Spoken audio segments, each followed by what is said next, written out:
અમરેલી જિલ્લાના જાફરાબાદ તાલુકાના લોર ગામની પ્રાથમિક શાળામાં વન્યજીવ રેન્જ જાફરાબાદના ઉપક્રમે વન્યજીવ જનજાગૃતિ કાર્યક્રમ યોજાયો। હાલના સમયમાં સિંહ અને દીપડાના હુમલાની ઘટનાને ધ્યાનમાં રાખીને વિદ્યાર્થીઓને વન્યજીવો પ્રત્યે જાગૃત રહેવા તેમજ જરૂરી તકેદારી અંગે માર્ગદર્શન આપવામાં આવ્યું। અમરેલી જિલ્લાના જાફરાબાદ તાલુકાના લોર ગ્રામની શ્રી લોર પ્રાથમિક શાળામાં વન્યજીવ રેન્જ જાફરાબાદ દ્વારા વન્યજીવ જનજાગૃતિ કાર્યક્રમનું આયોજન કરવામાં આવ્યું। કાર્યક્રમમાં વનરક્ષક રોહિત શાહે, હેમાળ, નાગેશ્રી તેમજ ટ્રેકર મિત્રોએ ઉપસ્થિત રહીને વિદ્યાર્થીઓને વન્યજીવો અંગે મહત્વપૂર્ણ માહિતી આપી।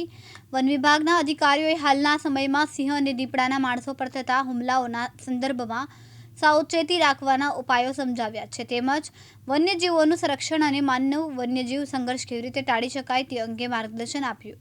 આ કાર્યક્રમમાં શાળાના આચાર્ય અલ્પેશભાઈ ગોહિલ, શિક્ષકગણ, એસએમસીના સભ્યો તથા વિદ્યાર્થીઓ મોટી સંખ્યામાં ઉપસ્થિત રહ્યા।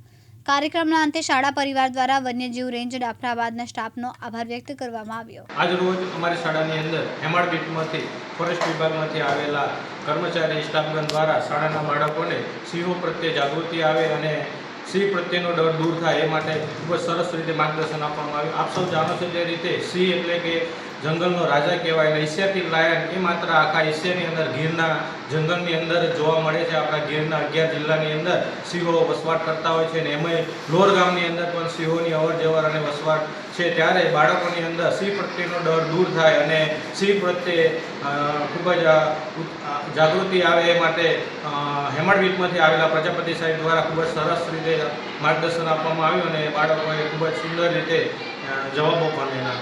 ડીડી વરુ દિવ્યાંગ ન્યૂઝ જાફરાબાદ અમરેલી।